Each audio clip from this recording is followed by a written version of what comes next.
Salut!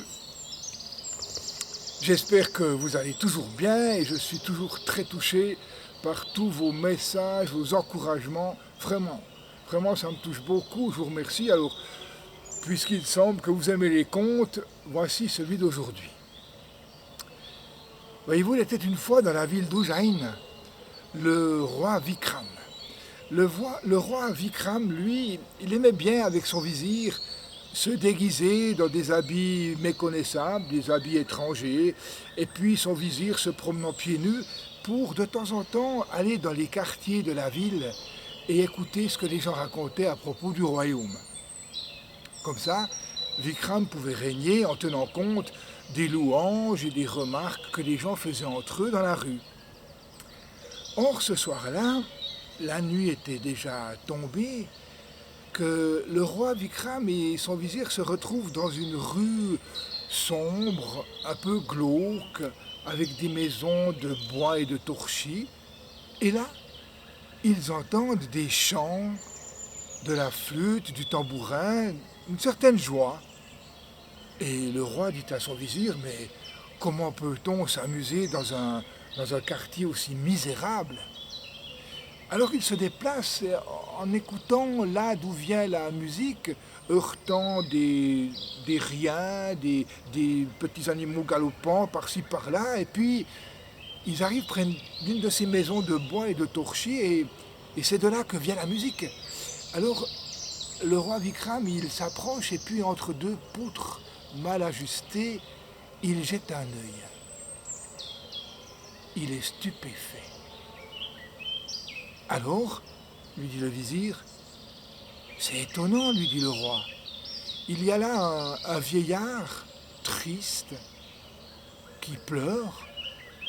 Il y a là une femme au crâne rasé, une nonne ou une veuve qui chante et qui danse. Et il y a là un jeune homme qui joue de la flûte et du tambourin. C'est étonnant. Il faut que nous entrions pour connaître le pourquoi de cette scène. Alors il frappe, la musique s'arrête dans la petite cabane et puis le jeune homme vient ouvrir. Oui, messieurs, bonsoir, excusez-nous de vous déranger, nous sommes des étrangers perdus dans cette ville et nous ne voyons pas une auberge où nous restaurer. Ah oui, lui dit le jeune homme, ici c'est un quartier pauvre, il n'y a pas d'auberge, même pas une lanterne, voyez. Mais peut-être que vous pourriez nous accueillir chez vous. Ah, il dit le jeune homme, écoutez, je suis désolé, mais nous ne pouvons pas vous accueillir, ce ne serait pas convenable. En fait, nous sommes en deuil. En deuil ? Oui. Et le jeune homme, il baisse la tête, il est malheureux. Et le roi lui dit, mais écoutez, quand on est en deuil, on a besoin d'être soutenu, d'être encouragé. Alors, si vous voulez, nous viendrons passer la nuit avec vous, nous n'allons pas vous déranger, nous allons juste partir avant le lever du jour, mais nous pourrions vous soutenir au moins. Et le jeune homme, il les laisse entrer. Et puis là, il voit ce vieillard tout triste, cette femme au crâne rasé. Et puis le roi lui dit, mais c'est étonnant, vous êtes en deuil, mais vous aviez joué de la musique, j'ai entendu des chants. Ah oui, dit le jeune homme, c'est comme ça, voyez, nous sommes tristes. Tristes? Mais qu'est-ce qui se passe? Ben voyez-vous, j'avais envie de devenir scribe au palais du roi, du bon roi Vikram, béni soit-il. Mais ce n'est pas possible. Comment ce n'est pas possible? Non, le roi n'a pas besoin de scribe, il n'y a pas de place au palais et pour longtemps. Alors mon père ici présent, il a sacrifié toute sa fortune, tout son argent pour faire de moi un lettré. Lettré je suis, mais je ne suis pas scribe au palais. Et c'est l'objet de votre tristesse? Non. Voyez-vous, mon père, hier, dans la nuit, il a été illuminé par un songe. Il a vu qu'un être de lumière allait passer chez nous et nous donner le bonheur. Alors, nous nous sommes préparés pour l'accueillir. Nous avions honte de nos bols de bois. Alors, nous avons sacrifié les cheveux de ma femme pour acheter une belle coupe d'argent pour recevoir ce visiteur qui allait nous apporter le bonheur. Et puis la minuit passée, il n'est pas venu. Alors ma femme et moi, pour distraire mon père, nous avons fait un peu de musique et de chant et de danse.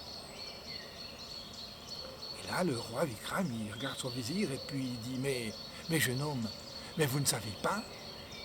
Comment? Quoi? Qu'est-ce que je devrais savoir? Mais vous ne saviez pas qu'il y a un concours de scribes demain dans votre bonne ville du Jain? Il est dit que le prince cherche un scribe. Vous devriez vous inscrire. Je pense que, puisque vous êtes lettré, vous auriez de grandes chances de gagner. Alors le jeune homme était rempli de joie et c'est vrai que le lendemain, l'étranger avait dit vrai.